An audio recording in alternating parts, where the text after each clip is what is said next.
Bismillahirrahmanirrahim. Assalamualaikum warahmatullahi wabarakatuh. Alhamdulillah alladzi khalaqal insana 'allamahul bayan. Asyhadu an la ilaha illallah wahdahu la syarika lah wa asyhadu anna Muhammadan 'abduhu wa rasuluh.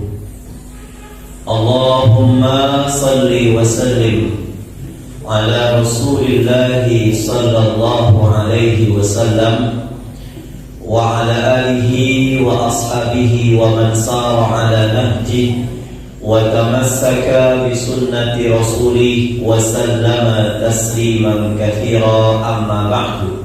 Ittaqullaha haqqa tuqatih wa la tamutunna illa wa antum muslimun.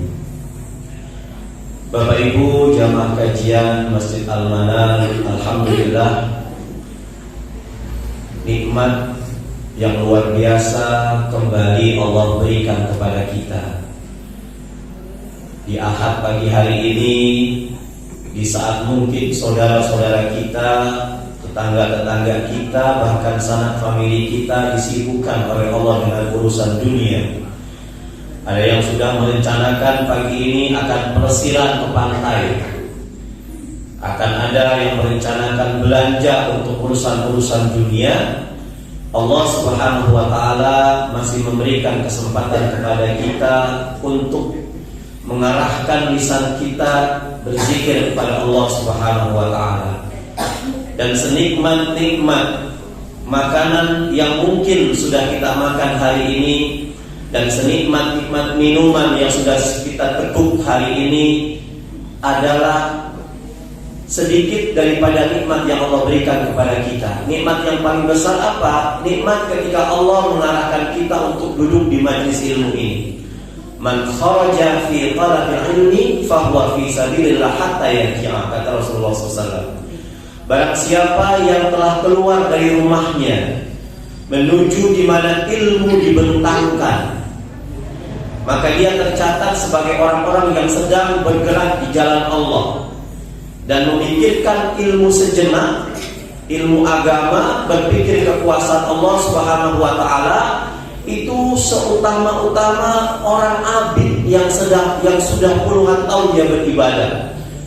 Jadi memikirkan kekuasaan Allah sejenak di majelis ilmu itu pahalanya lebih besar daripada seorang abid yang ibadah selama ribuan rakaat, Bapak Ibu. Hatta yarji'a, sampai dia itu pulang. Jadi kita ini termasuk orang-orang yang digerakkan oleh Allah untuk jalan di jalan Allah Subhanahu wa ta'ala. Mudah-mudahan yang hadir di sini, kalau ada yang sakit, Allah angkat penyakitnya. Kalau ada yang saat ini sedang terlilit hutang, Allah lunasi hutang-hutangnya. Baik hutang janji kepada manusia, hutang yang bentuknya berupa uang, Allah kabulkan, Allah lunasi. Dan pagi ini ada yang hajatnya belum dikabulkan oleh Allah Subhanahu wa ta'ala, kita duduk bareng di sini, Allah kabulkan hajat kita. Dan terpenting, semoga keturunan-keturunan kita Allah soleh dan solehahkan. Karena memeluk sebuah agama, yaitu agama Islam, adalah agama yang dilulukan oleh orang-orang yang ketika di dunia mengkafir hatinya untuk tidak menerima hidayah. Orang-orang kafir, orang-orang yang tidak pernah mengindahkan suara azan, orang-orang yang dulu dekat masjid tapi gak mau dia untuk pergi ke masjid. Mereka akan menyesal. Dan penyesalan mereka, Bapak Ibu, Allah abadikan di dalam surah Al-Hijr ayat 2. Apa kata Allah? Rubbama yawaddul ladina kafaru law kanu muslimin. Barangkali orang-orang kafir itu mereka memelas kepada Allah Subhanahu wa ta'ala. Coba ya Allah, dulu aku ketika diparahkan, dulu aku ketika di dunia ini menjadi orang-orang muslim, berpasrah diri kepada Engkau ya Allah, maka kelak aku akan menjadi orang-orang muslim. Dan melasan mereka, Ibu, itu Allah ceritakan di dalam surah Al-An'am ayat 27. Di dalam Al-Quran itu ada dua melas seorang hamba kepada Allah. Yang kedua, yang pertama disebut dengan laita. Laita dalam tata grammar bahasa Arab nahwu syarafnya itu artinya melasnya manusia kepada Allah. Tapi melasnya ini, harapan manusia ini tidak pernah Allah wujudkan. Ya Allah, aku ingin kembali ke dunia, ya Allah. Ya Allah, aku ingin diberikan hidup 5 menit sajalah untuk menjadi orang-orang mukmin. Di Al-An'am ayat 20 dikatakan, walau tara idh wuqifu 'alan nar. Wahai Muhammad, andai saja engkau melihat orang-orang kafir, orang-orang yang mengkafir, yang menutup hatinya dengan hidayatul Islam, wuqifu 'alan nar, ditegakkan di atas api neraka. Kalau seandainya engkau Muhammad melihat orang-orang kafir ditegakkan di atas api neraka, faqalu, mereka mengatakan, ya laita nuraddu wa la nukadzibu bi ayati rabbina wa nakuna minal mu'minin. Ya Allah, kalau sekiranya aku tahu aku jadi seperti ini di akhirat, aku jadi seperti di padang mahsyar, ya Allah, ketika mereka akan dilemparkan oleh Allah ke dalam neraka jahanam, mereka memelas kepada Allah, ibu bapak. Ya laitana, ya Allah, kembalikan aku, nuraddu wa la nukadzibu bi ayati rabbina. Ya Allah, kembalikan aku ke dunia, ya Allah. Ketika engkau memberikan kesempatan kepadaku barang semenit saja kembali ke dunia, aku gak akan pernah mendustakan ayat-ayatmu, ya Allah. Aku tidak akan pernah mendustakan apa yang keluar dari lisan Rasulullah SAW. Wa nakuna minal mu'minin, dan aku menjadi orang-orang yang beriman. Kata Allah, nggak bisa. Wa min waraihim barzakhun ila yaumi yub'atsun. Di belakang kamu itu ada alam barzakh. Barzakh itu artinya pembatas antara dunia dengan alam akhirat. Ini melasnya mereka, laita. Kemudian di surah Al-An'am ayat 31 Allah bilang, kalau seandainya ketika hatta idza ja'atuhum sa'ah baghtatan, ketika hari kiamat datang kepada mereka baghtatan, secara eksidental, secara tiba-tiba. Hari kiamat itu bukan hanya huru-hara, Bapak Ibu. Ketika kita dalam keadaan huru-hara, ketika kita dalam keadaan senang, Allah punten, Allah sakitkan kita. Allah berikan kesempatan kita untuk mengingat Allah Subhanahu wa ta'ala. Lagi poya-poya, Allah bikin stroke itu badannya. Lagi senang-senang dengan dunia, Allah berikan hari kiamat kecil. Ya laitana ala ma faradta, ya Allah, kalau seandainya dulu ketika aku di dunia, aku tidak menyia-nyiakan kehidupan ini. Mereka menyesal sejadi-jadinya. Penyesalan mereka ini sampai kapanpun tidak akan pernah Allah wujudkan untuk kembali ke dunia. Ya Allah, dulu aku tetangga masjid, ya Allah, aku gak pernah nyetor muka ke masjid. Dulu aku pernah kau titipkan harta yang begitu melimpah, tapi aku sombongnya luar biasa, tapi aku pelitnya 17 setan, Bu. Ya Allah Akbar, dulu aku pernah melihat tetanggaku yang kelaparan, ya Allah, aku tutup kuping, ya Allah, kembalikan aku ke dunia. Memelas, dan melasan mereka tidak didengar oleh Allah Subhanahu wa ta'ala. Ini melasan yang pertama. Kemudian melasan yang kedua, la'alla. La'alla itu harapan dari hamba Allah, harapan dari penduduk bumi kepada Allah Subhanahu wa ta'ala, agar Allah wujudkan harapan baik mereka. Nah, la'alla ini bisa harapan yang bisa Allah wujudkan, yang tapi juga bisa Allah nggak wujudkan, tapi nggak ada jaminan, Bapak Ibu.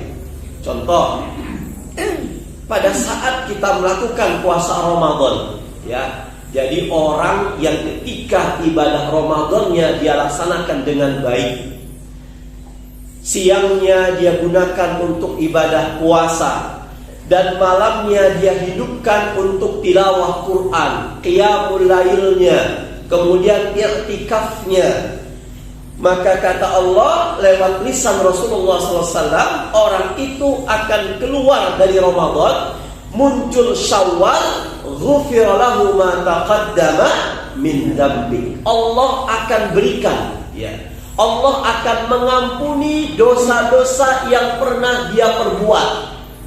Dosa kepada siapa? Dosa kepada Allah.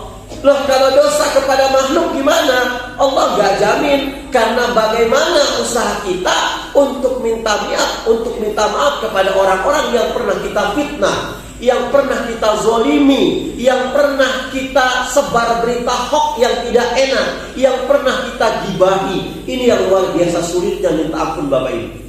Suatu hari di dalam kitab Bulughul Maram, Ibnu Hajar Al-Asqalani itu menceritakan Rasulullah SAW itu suatu hari dengan Salman Al-Farisi mengendarai kuda. Rasulullah mengendarai kuda sendiri, hison, kemudian Salman pun mengendarai hison. Suatu hari mereka melewati dua pekuburan. Langsung sontak kuda itu membantingkan, meringkik, mendengarkan suara yang tidak enak dari dua kuburan tersebut. Rasulullah paham, kasap Rasulullah langsung dibantingkan oleh kudanya, jatuh. Rasulullah Salman gak apa-apa. Ini kudanya Rasulullah mendengar. Ini buat iktibar, pelajaran buat kita mungkin. Jadi apa yang dilakukan Rasulullah itu kadang-kadang di luar nalar manusia, dan kadang-kadang bukan Allah ingin menjatuhkan Rasulullah. Ketika saya baca di dalam kitab saya Kutub Bapak Ibu tentang fikih, bagaimana tahapan cara ketika kita itu kebablasan subuhnya. Ya, alarm sudah kita nyalakan, sampai suara subuh azan berkumandang kita nggak dengar. Mungkin kita saking capeknya ketika kita bangun sudah jam 6 Bapak Ibu. Di sana ternyata Rasulullah pernah dibuat oleh Allah bangun subuh kesiangan. Loh, kok Allah bisa? Ini buat pelajaran buat kita. Jadi supaya umat Islam, umat akhir zaman itu ketika terjadi sesuatu, ini yang beliau kerjakan. Walaupun ada hadis mengatakan rufi'al qalam, diangkat pulpen itu, malaikat raqib dan malaikat atid sebagai malaikat pencatat kebaikan dan keburukan, tidak akan mencatat amal kebaikan kita, ya, tidak akan membuat dosa kita kepada siapa? Kepada 3 orang. Yang pertama siapa? An-naim hatta istaiqadha, orang yang tidur sampai dia bangun. Jadi ketika kita subuh kebablasan, gak dengar apa-apa, kemudian kita bangun jam 9, jam 10, ya Allah, saya belum sholat subuh. Maka ulama yang mentafsirkan, ulama yang mengartikan hadis ini mengatakan sudah, saat itu kita dikasih oleh Allah toleransi, rukhsah untuk gak mengerjakan sholat subuh.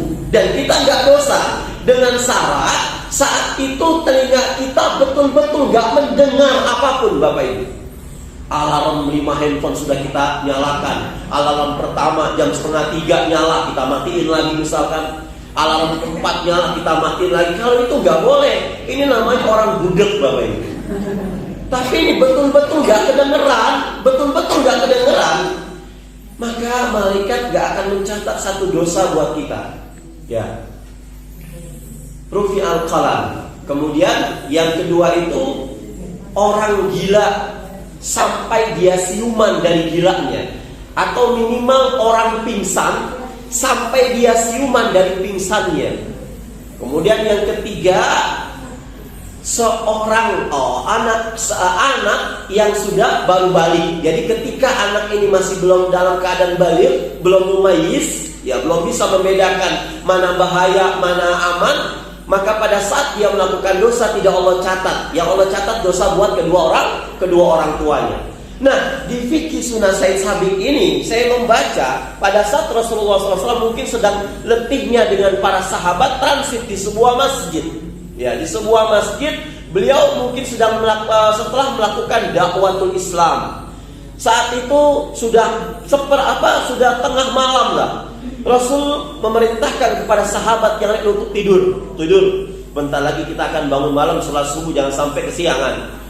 Bilal bin Rabah, wahai Bilal, kamu tidur. Ya Rasulullah, bagaimana aku bisa tidur? Kekasih Allah belum tidur. Aku mungkin kurang sopan kalau aku tidur dulu. Dan aku kan memang tugas membangunkan orang-orang untuk bangun malam ya Rasulullah. Makanya ketika Bilal itu membuat satu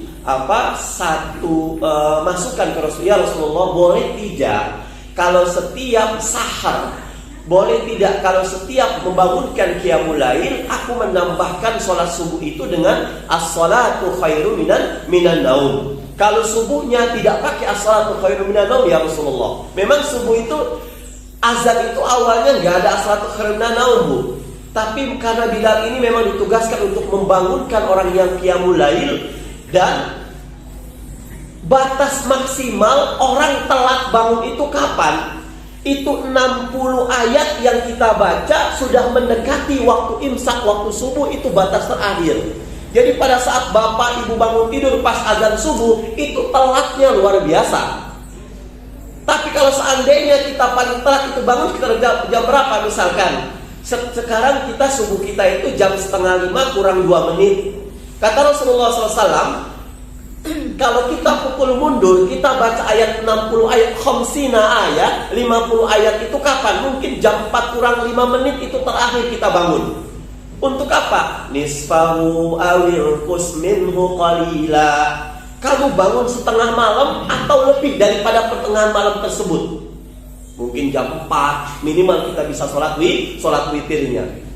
Itu paling lama. Rasulullah SAW mengatakan bangun malam paling lama terlambat itu waktunya seperti itu. Bilal bilang nggak mungkin aku tidur ya Rasulullah. Udah kamu tidur saja. Akhirnya Bilal pun tidur. Bilal ingat ya, bangun siap. Ternyata kebablasan, Bu. Jam 6-10 menit baru mereka bangun semuanya. Ya Rasulullah, apa yang harus kami kerjakan? Ambil wudhu semuanya, azan kumandangkan. Karena sunnahnya sholat itu bukan qomatnya, tapi adhannya. Jadi kalau ada bilang, Ustaz, saya punya kantor Ustaz, kantor saya ada musola. Saya kalau pergi ke masjid luar, itu lantai kantor saya lantai 5 Ustaz. Kalau turun khawatir jamaahnya ketinggalan. Boleh tidak ya? Saya sholat di kantor, dikatakan jamaah gak musola itu. Maka Syekh Shalih Fauzan mengatakan, kalau di musola kantor kamu itu ada kumandang adzan, maka kantor tersebut sudah dikategorikan bisa dilakukan sholat berjamaah dan dikatakan sebagai masjid. Tapi kalau kantor itu cuma qomat saja, tidak azan, tidak dikatakan sholat berjamaah di masjid. Nah saat itu Rasulullah SAW bangun sholat subuhnya. Jadi nggak ada, dalam hadis ini nggak ada satupun waktu yang kita tanggalkan untuk kita tinggalkan waktu sholat. Nah, saya balik lagi ke surah Al-Baqarah 183 tadi. La'alla di sini adalah harapan agar kita menjadi orang-orang yang bertakwa, tapi tidak pernah dijamin oleh Allah kita bakal menjadi orang yang bertakwa. Ketakwaan itu gak bisa dilihat dari kasat mata kita, tapi ketakwaan itu bisa kita lihat dari gejala takwa tersebut. Apa gejalanya? Ustaz, saya ngelihat ibu itu luar biasa ketakwaannya tinggi loh. Kamu kok bisa tahu? Setiap hari itu dari rumahnya jalan kaki sholat berjamaah Ustaz. Ini gejala yang timbul, ya. Kan iman itu adalah power. Iman itu adalah generator. Generator itu bisa menimbulkan gerakan atau bisa menimbulkan energi dan bisa menimbulkan gejala yang ditimbulkan. Iman nggak bisa dilihat oleh mata, nggak bisa dilihat oleh kasatnya mata, tapi iman bisa dinilai dari gejala yang ditimbulkan oleh iman itu tadi. Luar biasa Bapak itu, kenapa? Imannya berat, tinggi banget, sedekahnya berani Ustaz. Gak ada orang yang mengatakan, Mas, saya ini walaupun gak pernah sholat 5 waktu, iman saya tinggi Mas. Gak bisa. Karena apa? Posisi amanu selalu bersanding dengan wa'amilus shalihat Bapak Ibu. Ini iman ini sebagai apa? Sebagai powernya kita. Jadi kata Allah dalam surah Al-Asr dikatakan, semua manusia dalam keadaan rugi. Innal insana lafi khusrin. Ini mujmal. Insan itu mujmal. Insan artinya apa? Psikologinya, bukan fisik, bukan wujud orangnya. Kalau wujud orangnya itu namanya annas. Tapi kalau insan itu psikisnya, ya, psikis orang tersebut. Sesungguhnya manusia dalam keadaan rugi. Allah menekankan ini dengan yang pertama wawul qasam wal asri. Wal asri, ya, Ibnu Katsir dan tafsir Baghawi itu mengatakan asri di sini bukan waktu asar, tapi waktu di mana manusia akan bertemu dengan titik kejenuhan. Makanya asar itu sudah mau malam jatuhnya. Orang yang sering sedekah pasti mau tidak mau, suka tidak suka, dia akan menemui titik kejenuhan dia untuk bersedekah. Makanya pada saat kita bersanding dengan Ustadz Jepri rahimahullah, jadi kita kecilnya itu dengan beliau satu keluarga, Bu. Saya di Kartini, beliau di Pangeran Jakarta. Itu setiap malam Ahad kami ngaji dengan Umi Tatu 4. Saya, beliau, kakaknya beliau, Ustadz Rifai, kemudian Ustadz Aswan Faisal. Ini yang masih hidup kan Ustadz Aswan Faisal dengan Ustadz Diki.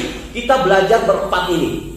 Kalau seandainya dengan abah itu abah modal itu bapaknya beliau yang biasanya dinasnya itu jadi brimob. Dia bilang ke kita, Mukhlis, Jepri, Deki, Rifai, Aswan, 5 orang itu, abah itu kepengen kalian itu kalau mati jangan di kampung halaman sendiri. Sampai kayak begitu.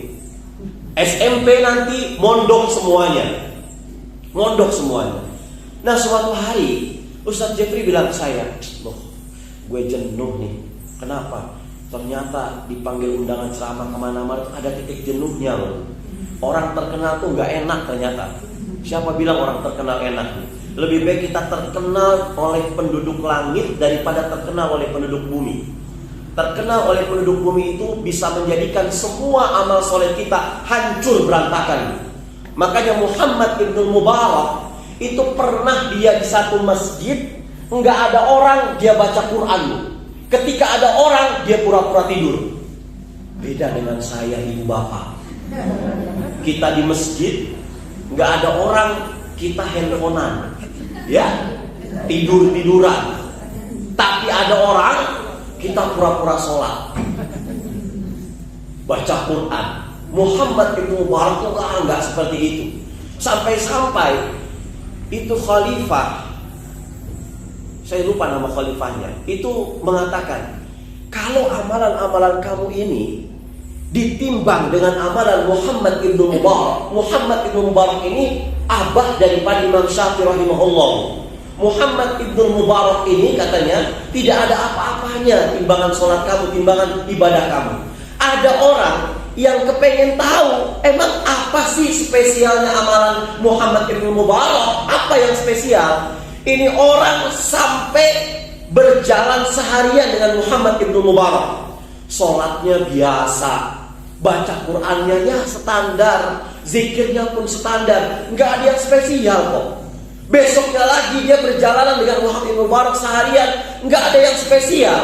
Nah, perjalanan ketiga, Ibu, pada saat dia melanjutkan perjalanannya, ini orang terhenti di tengah hutan, mau menunaikan sholat maghrib.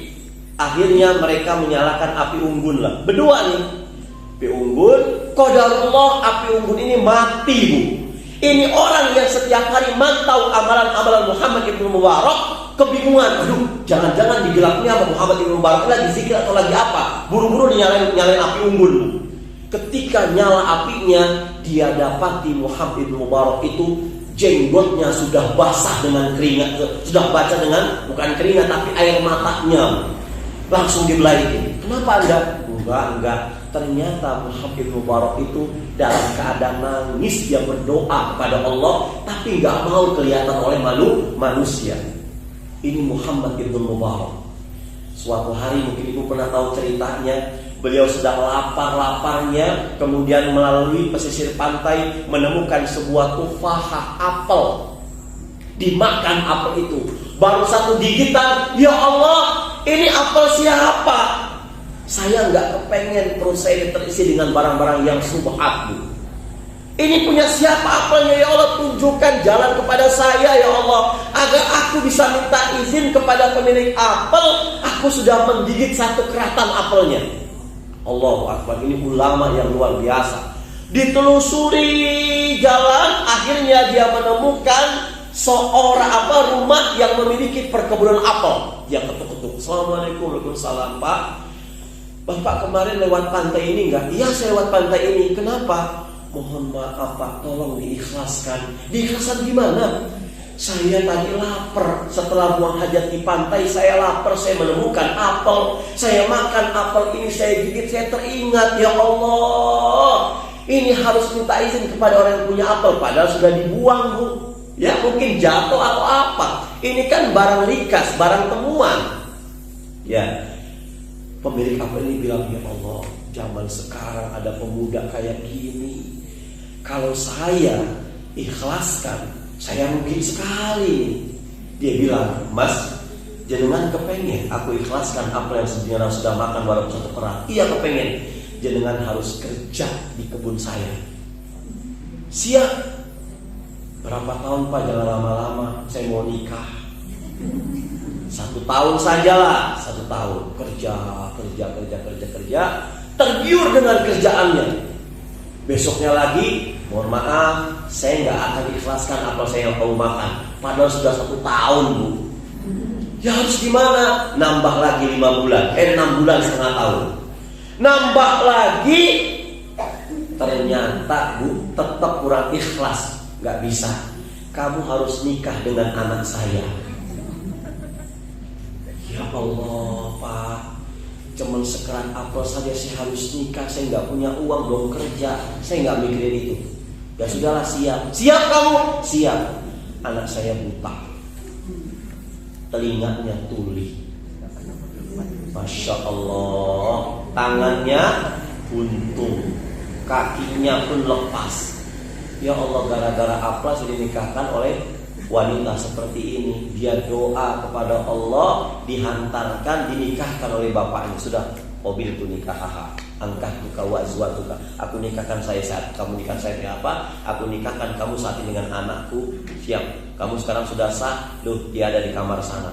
Masuk, Masya Allah, ini cantik sekali. Ditutup. Pak, yang mana kamar? Itu yang tadi. Ya, di dalam kitab bidayah dikatakan ini perempuan namanya Ainul Mardiyah, putri ratu dari ratu-ratunya bidadari di surga kelak. Ketika ditanya ternyata matanya masih ada, telinganya masih ada, ininya masih ada, segala macam. Ternyata gara-gara apel dinikahkan oleh seorang wanita yang salihah. Ini cerita pertama. Cerita kedua, wahai Muhammad bin Mubarak, aku sudah dipesan oleh seseorang saudagar kulakan apel nih. Coba kamu pilihkan apel-apel yang manis.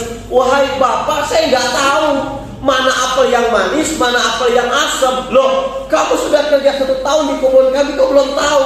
Saya sedikit pun nggak pernah nyobain apel bapak. Masya Allah, Ibu. Kalau ada karyawan begini, ini saudagar berebutan nggak, Bu? Allahu Akbar. Ini, ya. Jadi tidak ada jaminan dari Allah Subhanahu wa taala kita bakal menjadi orang-orang yang bertakwa selepas Ramadan.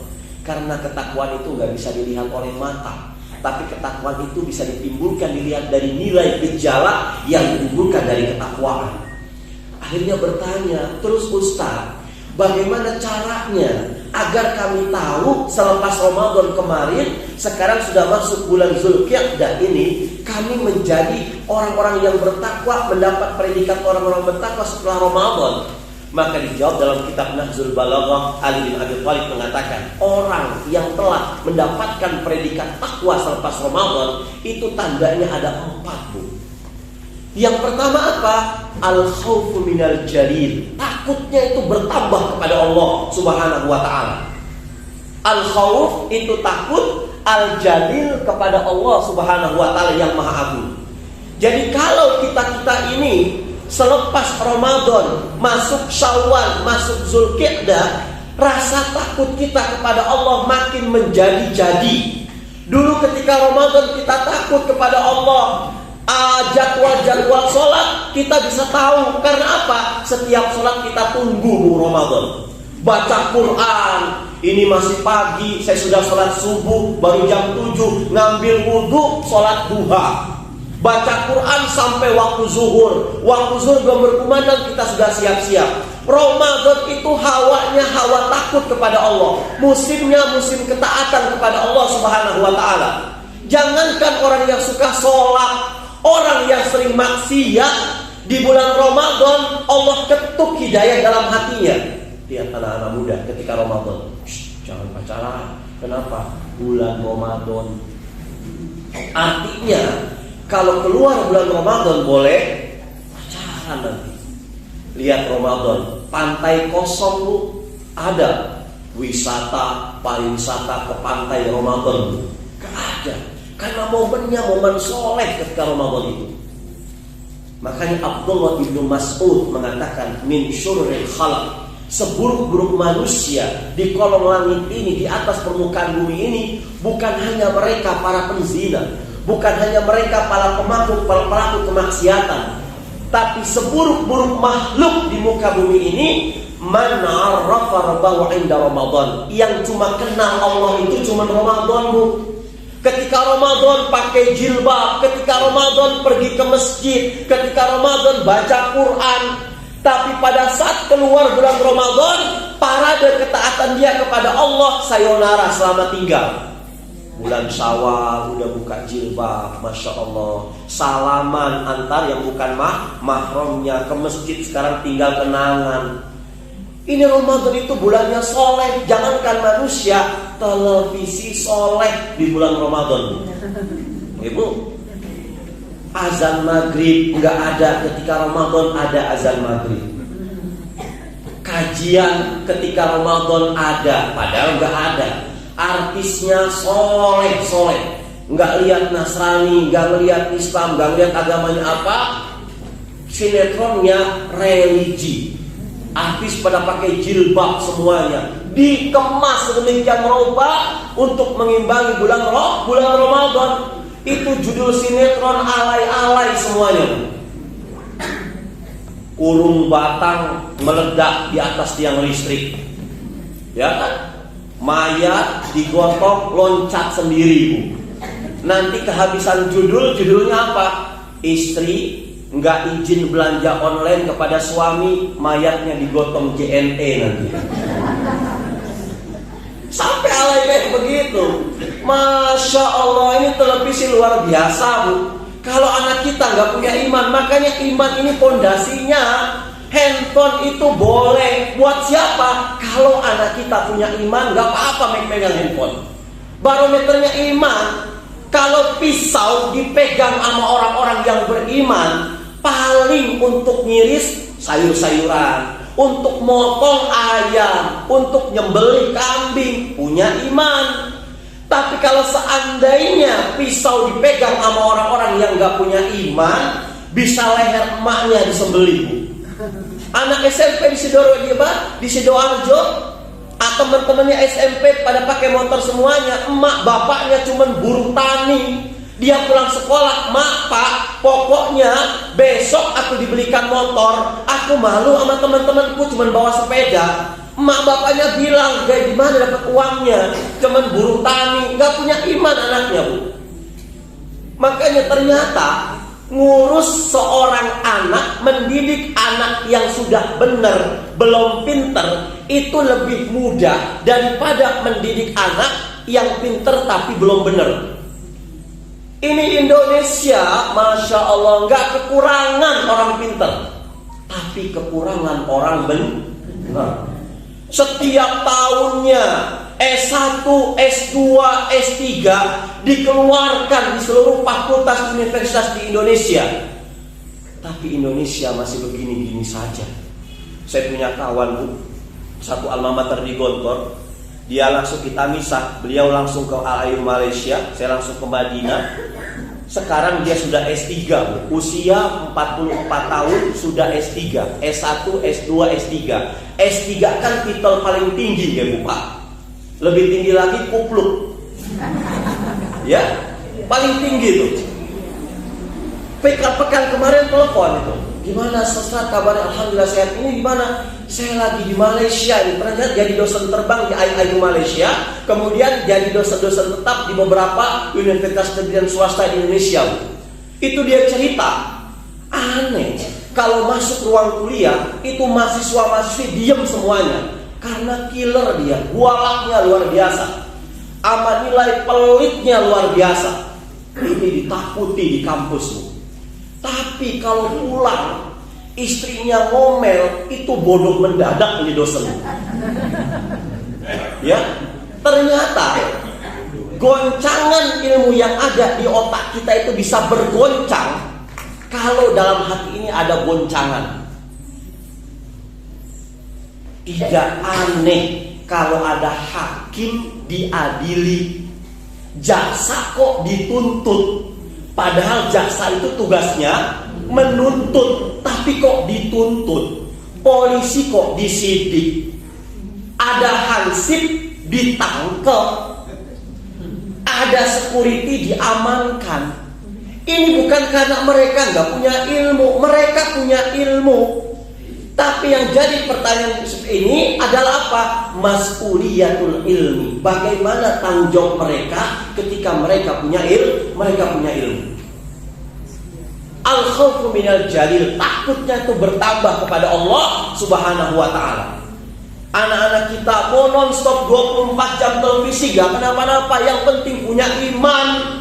Nah, kamu monggo lah, mau apa? I'mal masyita fa innaka madhi. Ingat, kamu itu apa-apa boleh sama Bapak, tapi satu, ketika itu kamu kerjakan, belajar kamu sudah impas, sholat kamu sudah kamu laksanakan.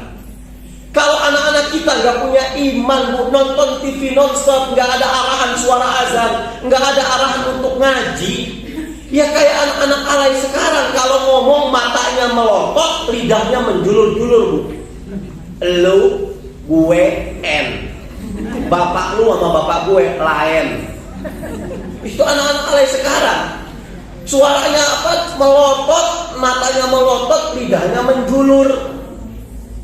Selau kali, keles kali, Masya Allah. Nanti anak alay mati, ditanya di dalam kubur malaikat munkar nakir, man rabbuka, siapa Tuhanmu? Kasih tahu nggak ya? Masya Allah. Malaikat tambah marah, man nabiyuka, siapa nabimu? Mau tahu apa mau banget? Kata malaikat, kamu akan saya ceburkan ke neraka jahanam. Panas ke neraka jahanam. Cius, panas. Terus gue harus bilang gitu, oh. Ini jampak daripada akhir zaman. Yang penting pondasinya punya iman anak-anak kita. Pondasinya bagaimana dia mengerjakan sholat 5 waktu. Pak Kiai Gontor pernah bilang, kalau antum semuanya selepas keluar dari Gontor, mau nerusin kuliah monggo, mau langsung dagang monggo, tapi jangan pernah meninggalkan sholat 5 waktu. Saya nggak bisa menjamin anak-anak semuanya, tapi sholat bisa menjamin anak-anak semuanya. Contoh kata beliau, Anda semuanya ketemu tongkrongan anak-anak muda. Ketika Anda betul-betul memperhatikan sholat Anda, baru mau mabuk dengar suara azan, Allahu Akbar, Allahu Akbar, bisa izin sama teman-temannya, mohon maaf bro, gue mau sholat dulu. Kan bisa. Terbebas gue dengan itu semuanya. Maka tanda pertama orang-orang bertakwa kepada Allah, al-khawfu minal jalil, takutnya tuh bertambah kepada Allah. Kita introspeksi diri, ya Allah, kemarin Ramadan saya qiyamul lail, witir gak pernah ketinggalan. Kalau hari ini kebablasan kita witirnya pas bangun cuman azan subuh, berarti takut kita kepada Allah tidak bertambah, maka tak berani sama Allah Subhanahu wa ta'ala. Kemudian yang kedua, al-amalu bitanzil. Tanda bertakwa kepada Allah selepas Ramadan, semua amal yang dia kerjakan itu sesuai dengan apa-apa yang Allah turunkan dalam Al-Quran dan sunnah Rasulullah Sallallahu Alaihi Wasallam. Jauh dari kekafiran, jauh dari kesyirikan. Kemudian dia bisa mengendalikan kehidupannya dan ibadahnya dengan sesuatu yang diridhoi oleh Allah Subhanahu wa ta'ala, sesuatu yang dicintai oleh Allah Subhanahu wa ta'ala. Kalau Allah sudah cinta kepada seorang hamba, Allah akan mengatakan yaghfir lakum dzunubakum. Surah Al-Imran ayat 31. Allah kalau sudah cinta kepada kita, jangankan kita doa, Allah sudah berikan yaghfir lakum dzunubakum, Allah akan ampuni dosa-dosa kita. Dalam Al-Quran ada yaghfir lakum dzunubakum, ada yaghfir lakum min dzunubikum, ada minnya. Apa bedanya? Kalau tidak ada minnya, berarti Allah ampuni semua dosa-dosa kita.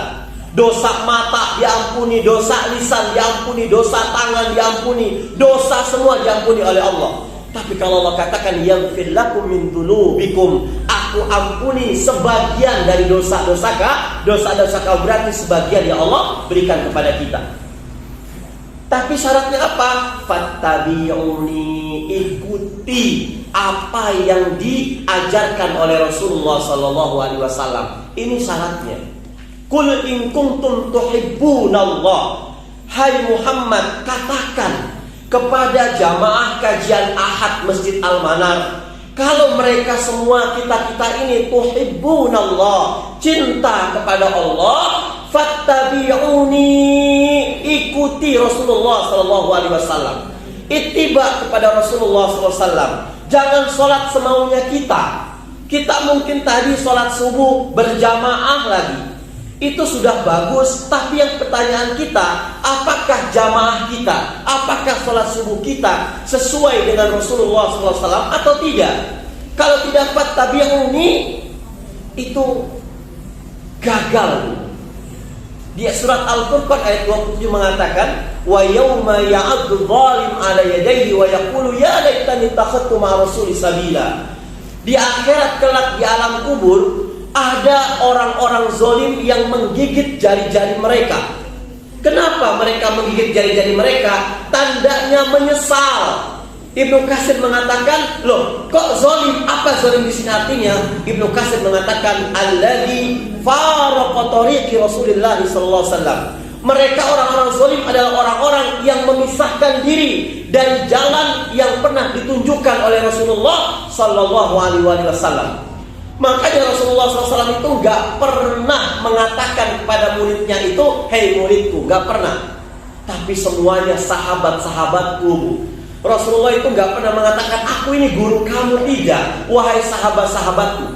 Di dalam tarikh Islam dan dalam tarikhul Islam, itu Rasulullah punya sahabat, ada 3 sahabat. Yang pertama, sahabat yang usianya kecil, yang namanya gulamun. Usianya itu sekitar 3-5 tahun. Itu anak kecil saja dijuluki oleh Rasulullah sahabatku, bukan anakku, bukan muridku. Ini gulam. Yang kedua, ada sahabat Rasulullah SAW, itu seusia remaja, itu namanya fata. Dan ya al-maksur, fata, pemuda. Ada sahabat Rasulullah di usia matang. Ini Abu Bakar Siddiq, Umar bin Khattab, Utsman bin Affan dan lain sebagainya. Ini disebut rijalun. Nah, ada sahabat Rasulullah SAW yang beliau yang masih kecil, gulamun. Ini sahabat ini putra daripada paman Rasulullah SAW yang bernama Abbas bin Abdul Muttalib.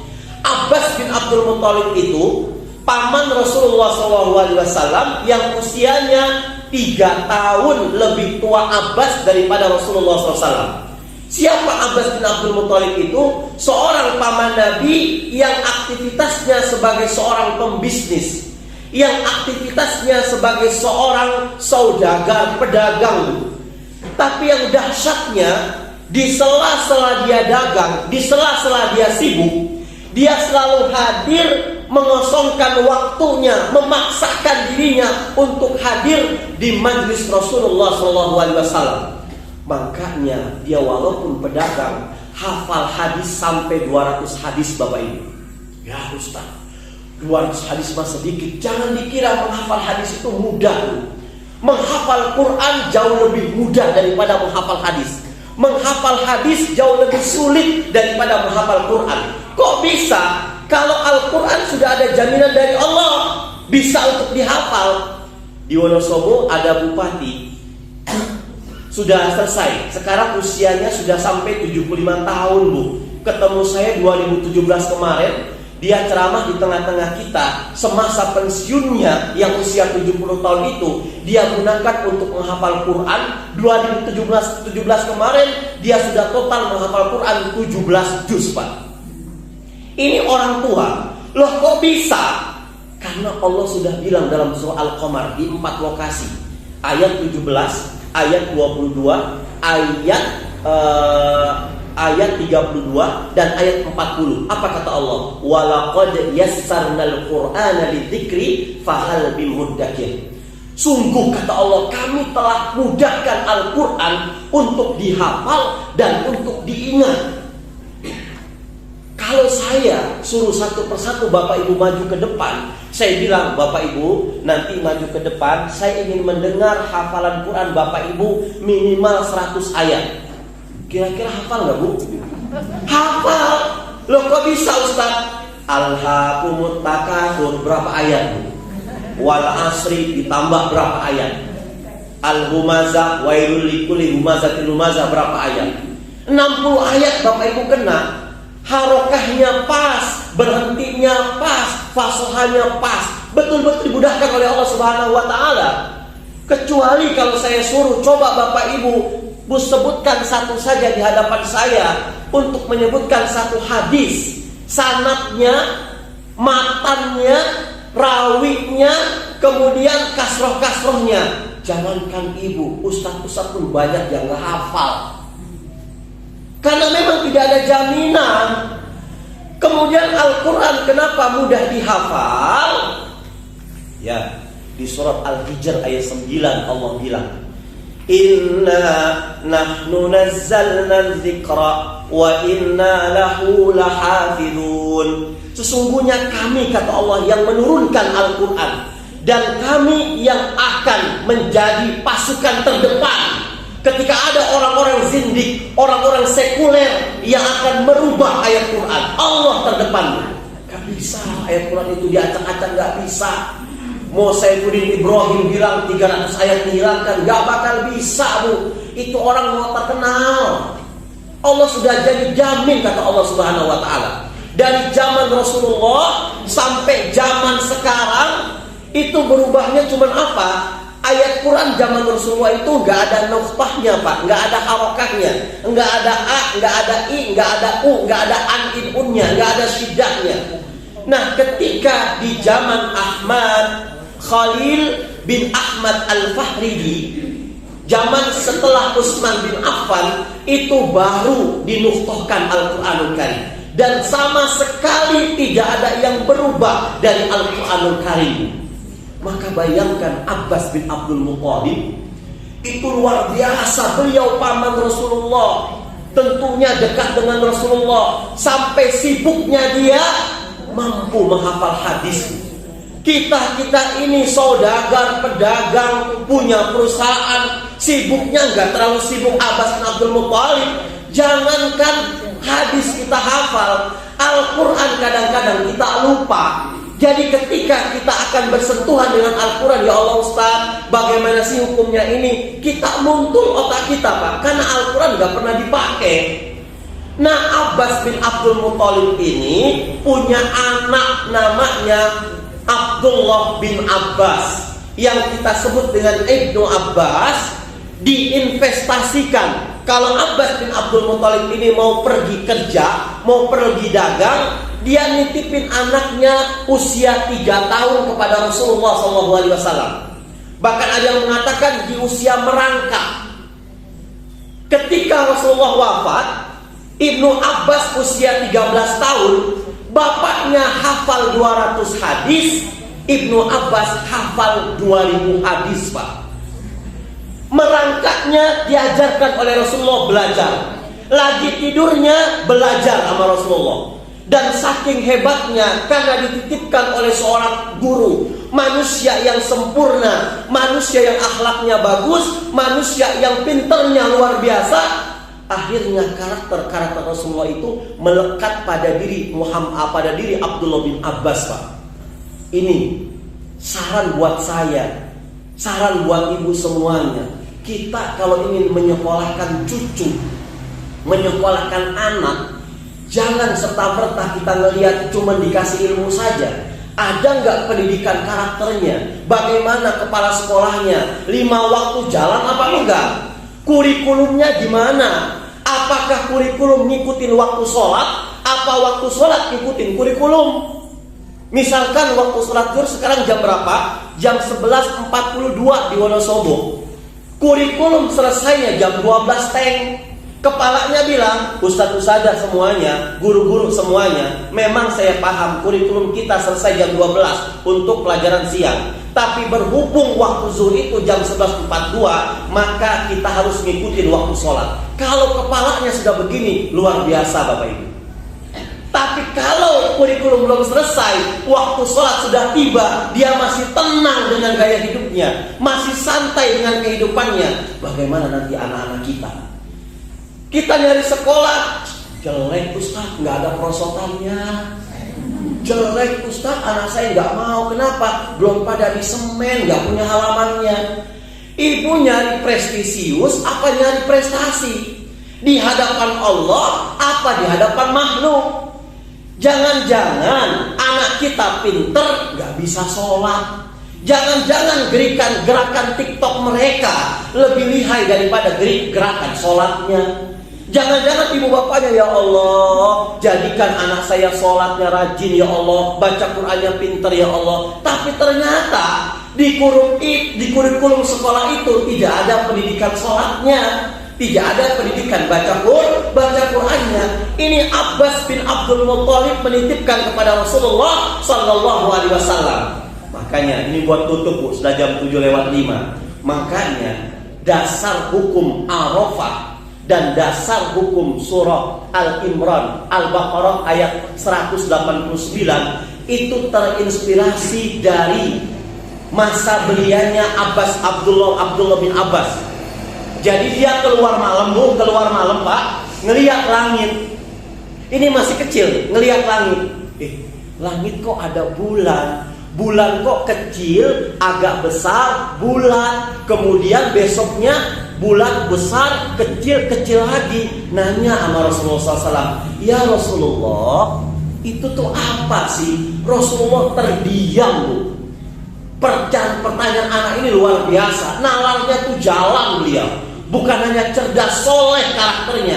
Di tengah malam dia ngelihat kok perubahan bulan. Nah, perubahan bulan itu dari sabit ke agak besar, agak bulan, kemudian besar, agak kecil lagi. Itu namanya ahillah.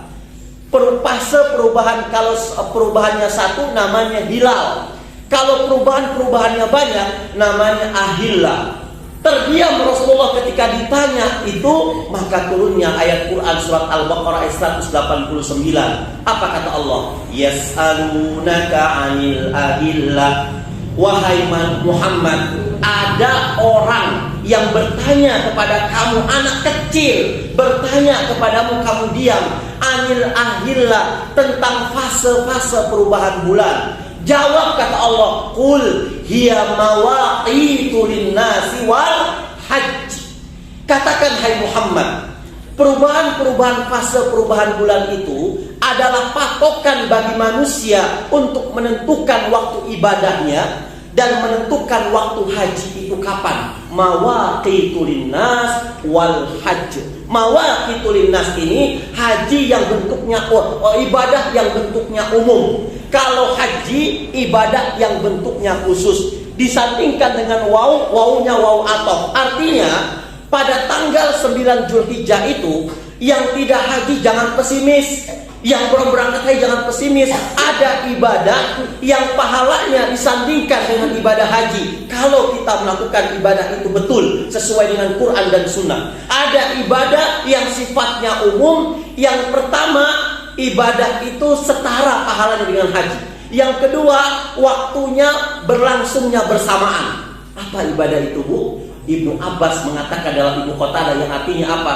Su'ilan Nabi sallallahu alaihi wasallam an siyami yaumi Arafah. Ibadah itu. Saya mau lanjutkan sudah jam 7:05, enggak sopan. Ya. Ibu bapak yang dirahmati oleh Allah Subhanahu wa taala, tadi yang kedua, yang ketiga itu al-qanaatu bil qalil. Al-qana'a bil qalil itu apa? Merasa cukup dengan apa yang Allah berikan walaupun sedikit. Yang keempat, al-isti'dadu liyaumir rahil. Orang yang bertakwa itu selalu mempersiapkan akhiratnya jauh lebih matang daripada dunianya. Bapak Ibu rahimani wa rahimakumullah, ini saja yang bisa saya sampaikan. Mohon maaf lahir batin kalau ada kata-kata yang kurang berkenan. Mari sama-sama kita berdoa kepada Allah Subhanahu wa taala, semoga dari lisan ibu-ibu semuanya ada satu orang saja yang hatinya lurus, yang hatinya ikhlas, dapat merangkum semua hajat-hajat kita semuanya. Al-Fatihah.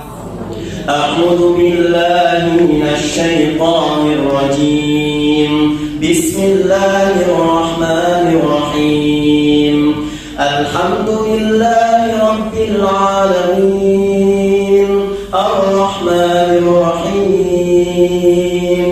Maliki yaumiddin. Iyyaka na'budu wa iyyaka nasta'in.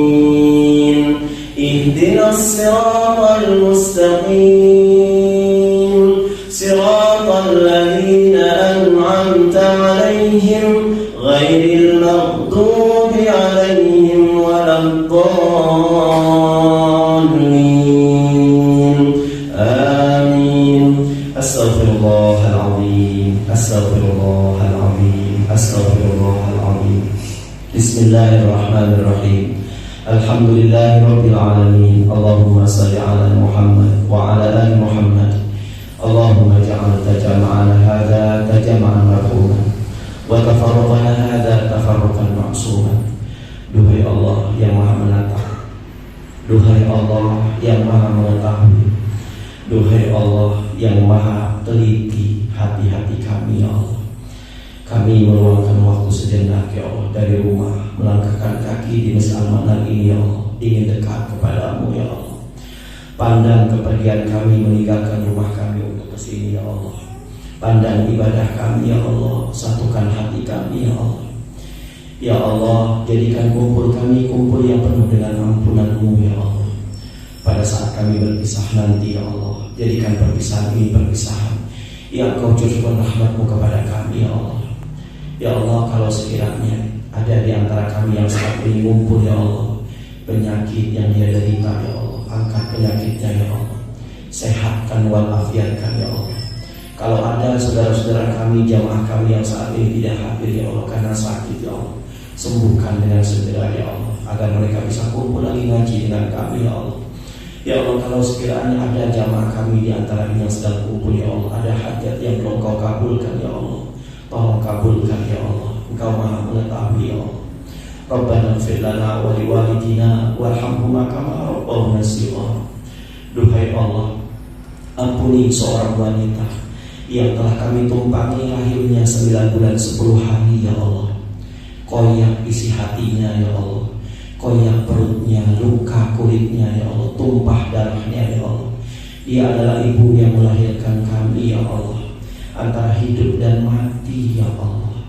Ya Allah, ya Rabbana, ampuni seorang wanita ibu kami yang tidak pernah kenyang tidurnya ya Allah, yang tidak pernah nyenyak tidurnya karena menyenyakkan kami ya Allah.